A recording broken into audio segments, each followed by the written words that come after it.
I certainly will. I think on this point, my honourable friend for giving way.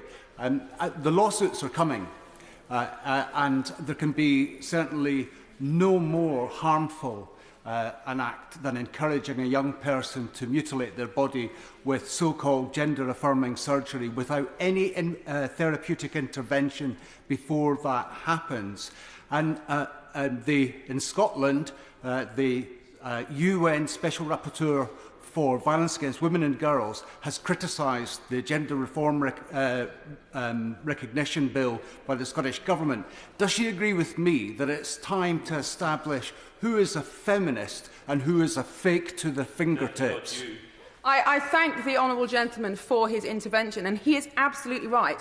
Inciting a child to harm their body, whatever that harm is, should be criminalised, and I completely support the sentiment of New Clause 16, which would seek to do that. And, sadly, the case is that lots of children go online, girls particularly, they type in, "I don't like my body," maybe they're drawn to eating disorder sites, as the honourable member for Chelmsford has spoken about, but often they're drawn into these sites that glorify transition, often adult men in other countries that they don't even know posting pictures of double mastectomies on teenage girls.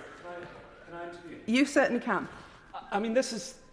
The honourable lady must realise this is fantasy land. It's incredibly difficult to get gender reassignment surgery. And they're just confused stuff is exactly what they said to me as a young gay man. And the honourable lady must realise this really simplifies a complicated issue and patronises people going through difficult choices. Well, I thank the honourable gentleman for his intervention, and I really wish it was Fantasyland. But I'm in contact with parents each and every day who tell me the stories of their children who have been drawn into this. And yes, in this country it is thankfully very difficult to get a double mastectomy when you're under 18, but it's incredibly easy to buy testosterone illegally online, to inject it, egged on by adults in other countries, and once a girl has injected testosterone during puberty, she will have a deep voice for life, facial hair for life, male pattern baldness, and be infertile. That is a permanent change. That is self-harm.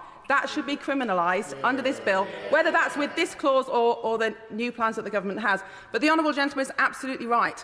It is happening every day, and it should be classed as self-harm.